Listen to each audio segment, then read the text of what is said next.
Timbalan Menteri Kesihatan Malaysia. Hadirin mohon berdiri.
Bismillahirrahmanirrahim.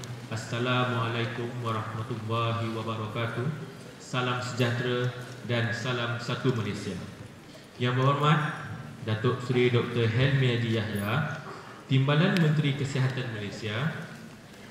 Yang berusaha Ustazah Nur Safina binti Zainal, Ketua Penolong Pengarah Kanan Bahagian Pengurusan Fatwa, mewakili Ketua Pengarah Jabatan Kemajuan Islam Malaysia. Yang berusaha Dr. Himan bin Ismail, Ketua Unit Perkhidmatan Transplantasi Bahagian Perkembangan Perubatan. Yang berbahagia Profesor Datin Dr. Azizan binti Baharudin, Timbalan Ketua Pengarah Institut Kefahaman Islam Malaysia. Datuk-datuk, datin-datin, tuan-tuan dan puan-puan serta hadirin hadirat yang dihormati sekalian. Selamat datang diucapkan ke Forum Penerimaan Organ dari Perspektif Islam sempena Minggu Kesedaran Penerimaan Organ tahun 2014. Untuk makluman para hadirin, forum pada hari ini adalah anjuran dari Unit Perkhidmatan Transplantasi Bahagian Perkembangan Perubatan Pusat Sumber Transplant Nasional dengan kerjasama Jabatan Kemajuan Islam Malaysia JAKIM dan Institut Kefahaman Islam Malaysia IKIM, sempena sambutan Minggu Kesedaran Penerimaan Organ Peringkat Kebangsaan bagi tahun 2014. Objektif utama penganjuran forum pada hari ini adalah untuk memberikan informasi yang tepat kepada semua mengenai pandangan Islam terhadap derma organ. Hadirin hadirat yang dihormati sekalian, bagi memberkati majlis pada petang ini, majlis dengan berbesar hati menjemput Al-Fadil Ustaz Afendi untuk memimpin bacaan doa. Dengan hormatnya dipersilakan.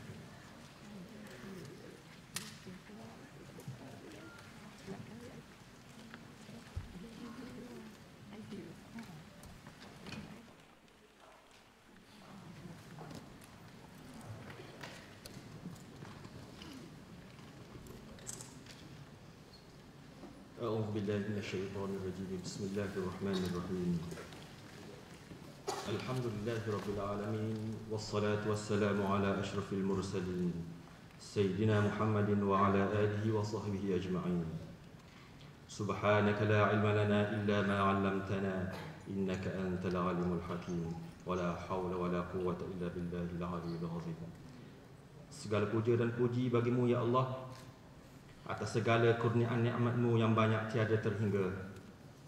Segala puji bagimu ya Allah yang masih mengurniakan kami akal yang waras dan sihat untuk kami rancang kehidupan kami.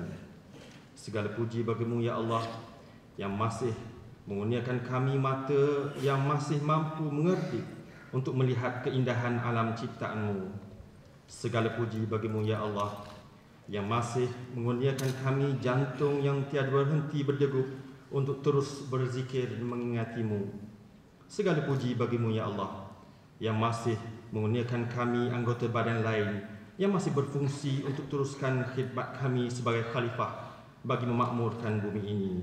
Segala puji bagimu ya Allah yang masih mengurniakan kami iman dan Islam untuk kami terus harapkan redha dari-Mu. Segala puji bagimu ya Allah yang masih mengurniakan kami kedamaian dan kemakmuran negara kami Malaysia tercinta. Dan segala puji bagimu ya Allah yang masih mengurniakan kami segala nikmat-Mu yang tiada terhitung. Maka atas segala kurniaan yang tidak mampu kami hitung itu, kami rafakkan setinggi-tinggi kesyukuran dan kami sujud dengan serendah-rendah kehinaan sebagai seorang hamba kepada-Mu. Ya Allah, kami semua pohon maghfirah serta keampunan dari-Mu atas segala dosa dan kekhilafan yang telah kami lakukan. Kami juga mohon hidayah dan petunjuk-Mu untuk memandu kehidupan kami ke arah jalan yang diradai. Kami juga memohon hidayah ke atas pemimpin-pemimpin kami agar dapat memegang amanah mentadbir negara ini dengan baik, dengan matlamat untuk layak dianugerahkan baldatun thayyibatun wa rabbun ghafur. Ya Allah, ya Rahman, ya Rahim, sesungguhnya pada petang ini kami semua berhimpun dalam majlis forum pendermaan organ dan perspektif Islam. Oleh yang demikian, kami memohon berkat dan rahmat untuk dapat kami capai objektif sebagaimana yang dihasratkan. Ya Allah, tingkatkanlah kefahaman kami, luaskanlah pengalaman kami, serta suburkanlah kesedaran kami terhadap apa yang akan kami bincangkan selepas ini. Allahumma ftah alaina hikmataka وانشر علينا من خزائن رحمتك يا أرحم الراحمين. اللهم اجعل جمعنا هذا جمعا مرحوما وتفرقنا من بعده تفرقا معصوما. ربنا آتنا في الدنيا حسنة وفي الآخرة حسنة وقنا عذاب النار. وصلى الله على سيدنا محمد وعلى آله وصحبه أجمعين والحمد لله رب العالمين. تقبل الله منكم.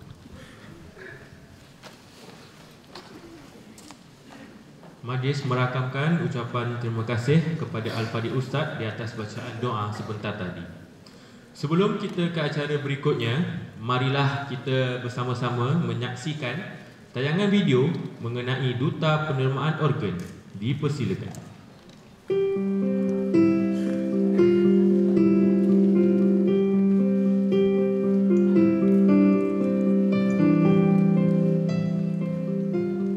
I've seen my grandmother suffer for 4 or 5 years. It's quite shocking, the statistics on organ donation in Malaysia. It makes me think, what if it's me or my family that needs organ transplantation? Saya mendaftarkan diri sebagai penerima organ supaya kematian tidak mematikan saya. Pointless, right, to take all your worldly possessions when you're at the pearly gates. So what's the point, right? So let's just recycle. I thought, why not walk the talk? And that's why I said, why not? And I donated part of my liver then. பிரார்த்தனை செய்யும் உதடுகளை விட கண்ணீரை துடைக்கும் கரங்களை உயர்வானவை.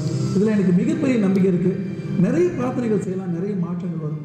ஆனால் ஒருத்தர் பிரச்சனையில் இருக்கும் பொழுது அவருக்காக இறங்கி சென்று அவருடைய கண்ணீரை துடைக்கும் பொழுது அதற்கான அர்த்தங்களும் ஆறுதல்களும் ரொம்ப பெரியவை. ஆக என்னிடம் இருக்கக்கூடிய எத்தனை விஷயங்களை நான் கொடுக்க முடியும். ஆனால் என்னுடைய மறைவுக்கு பிறகு என்னை சார்ந்து இருப்பவர்கள், எனக்கு தெரியாத பல உயிர்களுக்கு இந்த உடல் உறுப்புகள் மீண்டும் ஒரு உயிரை கொடுக்கும், மீண்டும் ஒரு வாழ்க்கையை கொடுக்கும். அதனால தான் இந்த உடல் உறுப்பு தானத்தை நான் தேர்ந்தெடுத்தேன். என்னுடைய உடல் உறுப்புகளை தானம் செஞ்சிருக்கேன். Saya telah berikrar sebagai seorang penerima organ kerana tujuan saya adalah ingin membantu mereka-mereka yang memerlukan. Give someone who really need the most. Give hope and also another chance to other people. Tak rugi untuk saya juga memberi sesuatu kepada orang yang memerlukan, dan satu ketika saya memerlukan juga. If you want, then you have to give. And if you're giving, you'll be receiving it. இந்த உடல் உறுப்பு தானம் அப்படின்றது ஒரு சாதாரண விஷயம் இல்லைங்க. இதில் நிறைய அர்த்தங்கள் இருக்குது. நான் ஏன் உடல் உறுப்பு தானம் செஞ்சேன்னா, நான் பிறந்தேன், வளர்ந்தேன், போனோம் அப்படின்னு இல்லாமல் ஏதாவது ஒரு அர்த்தமுள்ள ஒரு விஷயத்தை மக்களுக்கு செஞ்சுட்டு போகணும்னு நினச்சேன். அதனால நான் உடல் உறுப்பு தானம் பண்ணேன். I pledge because I want to make a gift of life. My organs can be used to save the life of others. If you have the chance to help someone or maybe save a life, just do it. Well, it's about giving back to the society, to the community. That's just a small thing that I can do to help out. Menderma organ ini bagi saya bukan seperti menderma duit atau menderma makanan. Ia adalah menderma sebuah kehidupan. Setiap manusia memerlukan kehidupan itu. Because death is inevitable, and I think that we want to do good in our lives. We can do good even after we're gone.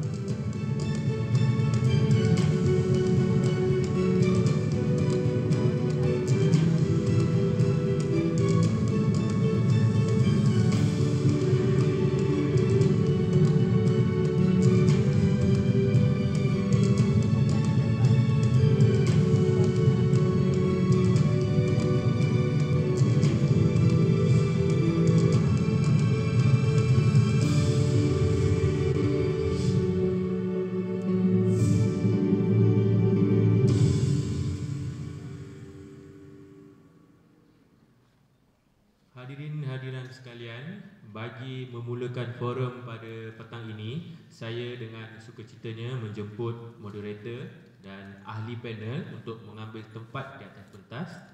Dimulakan dengan moderator dijemput yang berusaha Lieutenant Dr. Ahmad Faidi bin Muhammad Zaini dari Jabatan Anestesiologi Hospital Putrajaya.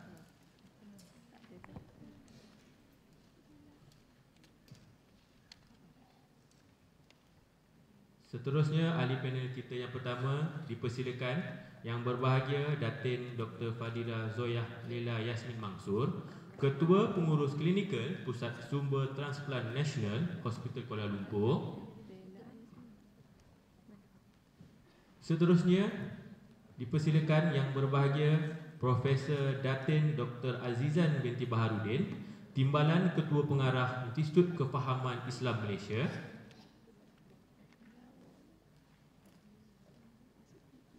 Ahli panel seterusnya dijemput yang berusaha Dr. Arif Saleh bin Rosman, Pengarah Pusat Penyelidikan Fiqh Sains dan Teknologi Universiti Teknologi Malaysia, merangkap Fellow Fatwa Jabatan Kemajuan Islam Malaysia.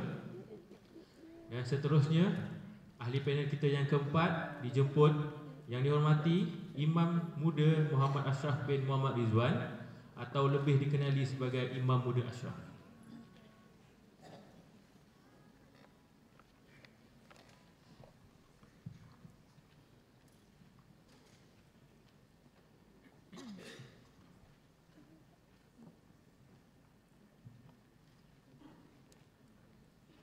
Seterusnya, majlis akan diserahkan kepada moderator forum yang berusaha Lieutenant Dr. Ahmad Faidi untuk meneruskan sesi forum pada hari ini. Dengan hormatnya dipersilakan. Assalamualaikum warahmatullahi wabarakatuh. Innal hamdalillah wassalatu wassalamu ala Rasulillah wa ala alihi wa sahbihi ajma'in. Terima kasih saudara saya, saudara Syafiq selaku tuan pengerusi majlis Yang berhormat Datuk Seri Dr. Helmi bin Yahya, Timbalan Menteri Kesihatan, yang berusaha pegawai-pegawai kanan kementerian, yang diraikan ahli-ahli panel yang bersama saya di atas ini yang penuh berwibawa, dan yang diraikan juga keluarga, penderma dan juga penerima organ, dan yang saya fikir dirahmati adalah hadirin hadirat sekalian yang hadir dari seluruh pelosok negara, dan saya difahamkan ramai daripada Kementerian Kesihatan dan juga JAKIM, dan saya fikir kita wajar memberikan tepukan yang gemuruh kepada hadirin hadirat yang ada di depan kita ini. Alhamdulillah.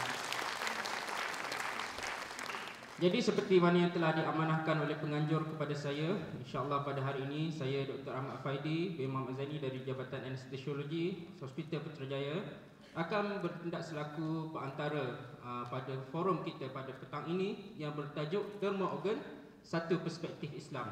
Jadi bersama saya pada petang ini, insya-Allah tuan-tuan perempuan seperti yang telah diperkenalkan oleh pengerusi majlis sebentar tadi, ada 4 orang berbawa di atas ini. Di sebelah kanan saya, tidak asing tidak bukan, adalah Profesor Datin Dr. Azizan Baharudin yang mana merupakan Timbalan Ketua Pengarah IKIM, dan di sebelah beliau juga adalah Datin Dr.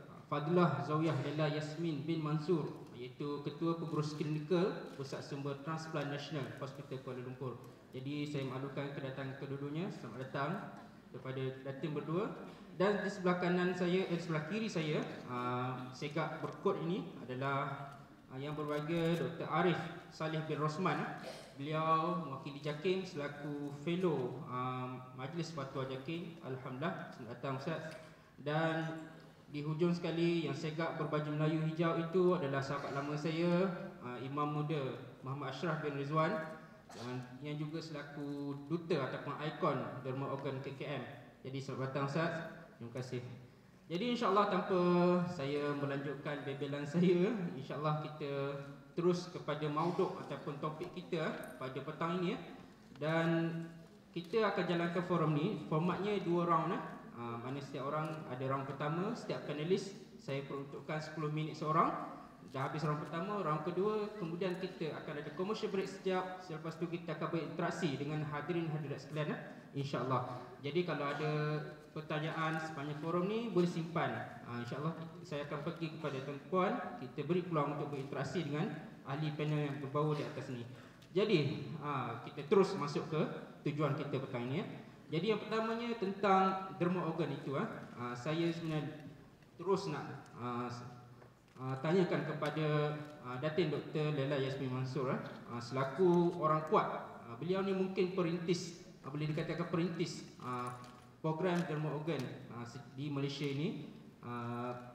Jadi kalau kita tengok Datin, bersama saya ada ringkasan maklumat statistik derma organ. Kerana petang ni kita bicara tentang perspektif Islam, dia berkaitan dengan orang Islam. Jadi kita tengok sepanjang 266,000 yang telah menderma yang telah berikrar sebagai penerima organ, hanya 23% orang Melayu. Jadi bila kita cakap tentang orang Melayu dalam konteks Malaysia ni adalah Muslim, orang Islam. Jadi yang selebihnya 75% lebih adalah bukan Melayu. Sedangkan penerimanya ramai orang kita yang sakit kalau kita tengok survey National Health Morbidity and Mortality Survey. Dan kita tengok juga daripada 482 orang yang telah berjaya mendermakan organ, hanya 28 orang ataupun 5.8% sahaja orang Melayu Islam kita yang berjaya mendermakan organ. Kenapa begitu? Jadi saya serahkan mic ini kepada Datin Dr. Laila Yasmin Mansur. Mungkin beliau boleh mengupas dari segi pengalaman beliau, dari sudut perspektif klinikal. Dari sudut pengalaman beliau, kenapa orang Melayu Islam kita tak ramai derma organ, apa halangan dan cabarannya, dan mungkin harapan beliau di masa depan, macam mana kita nak ramaikan lagi orang kita jadi penderma organ. Dipersilakan Datin. Bismillahirrahmanirrahim. Salam sejahtera kepada semua, dan terima kasih kerana menjemput saya menjadi ahli panel di sini. Okey, kepada mengapa ataupun kenapa orang Melayu dia tak ramai menjadi penderma ataupun berikrar. Sememangnya saya sekarang ni dah bertugas di dalam pendermaan organ ini semenjak tahun 90-an lagi, dan kita memang nampak pada awalnya memang orang Melayu tak ramai yang berdaftar ataupun menjadi penderma. Yang penderma pertama kami yang Melayu adalah pada tahun 2000 walaupun program pemindahan organ ini telah bermula semenjak tahun 75 lagi.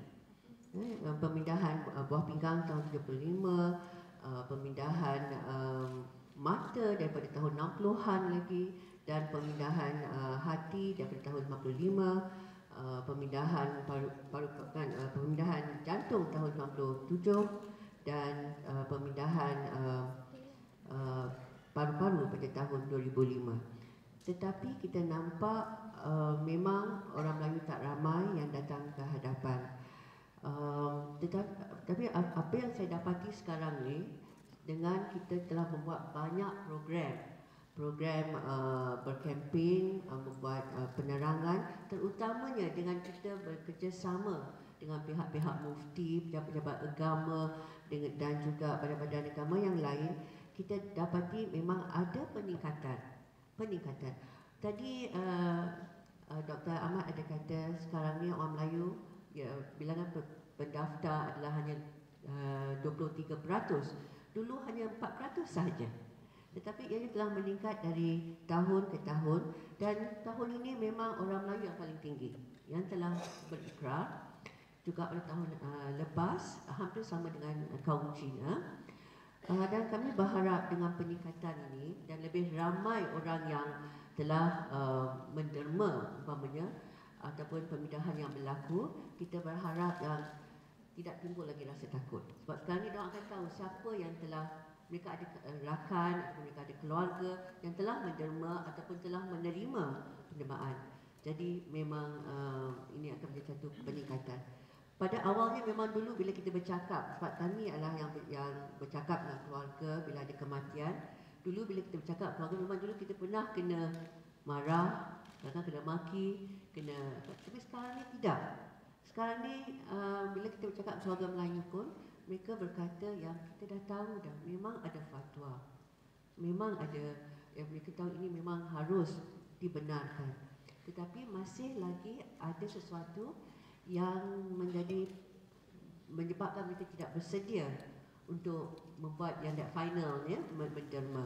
Dan satu daripadanya adalah perasaan takut.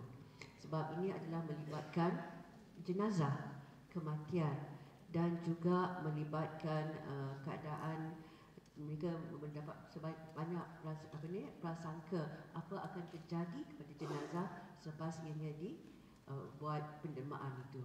Kalau macam tu doktor, sebab saya pun doktor juga, mungkin doktor boleh cerita macam mana kita bahagian kesihatan ni kita nak counsel waris keluarga dan mungkin juga pesakit pasal takut ni. Okey, saya rasa yang pertamanya kita mesti membudayakan pendermaan ini. Organisasi dah satu yang biasa, satu yang normal. Ini mesti diperbincangkan ni di masyarakat dululah, di masyarakat dulu. Ia mesti diperbincangkan di semua tahap, di semua lapisan. Supaya ini tidak menjadi satu yang aneh atau satu yang pelik. Okay? Dan di pihak hospital juga, kita mesti memberi peluang kepada keluarga penderma untuk membuat keputusan itu. Sebab ini juga adalah satu masalah, sebab di kalangan pihak hospital pun kadang-kadang mereka berasa yang sebab orang ni dah kehilangan ahli keluarga mereka dalam kesedihan, jadi tidak patut pula kita nak bawa berbincang tentang pendermaan organ, macam kita nak mengambil daripada orang yang dalam kesedihan. Tetapi sebenarnya apa yang kita lakukan adalah kita memberi peluang kepada si mati untuk mengeluarkan niatnya, apa niatnya kalau dia nak menderma. Jadi sebagai kaki tangan kesihatan, apa kita boleh buat? Kita boleh dapat letakkan sebanyak maklumat yang boleh. Kita boleh apabila terjadi kematian, jangan takut, jangan was-was untuk membawa perbincangan ini dengan pihak keluarga. Kita bukan meminta atau memaksa keluarga itu untuk menderma. Kita hanyalah memberi peluang untuk mereka fikirkan, untuk memberi maklumat yang betul dan juga mengingati si keluarga itu apa niat si mati.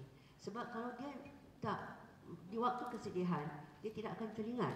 Dan kalau dia tak diberi peluang itu, dia akan kelepasan peluang yang begitu mungkin begitu penting dalam hidupnya, sebab itu mungkin telah menjadi satu wasiat daripada si mati. Jadi saya rasa itu yang apa yang kita patut buat. Adakan maklumat tu di merata tempat, gambar kad tu di merata tempat, dan bawa berbincang dengan pihak keluarga. Ada tambahan lagi? Okey, saya rasa mungkin sebagai doktor lah, apa yang menyebabkan orang takut, mereka ada berbagai tanggapan tentang bagaimana keadaan jenazah itu apabila pendermaan itu dilakukan.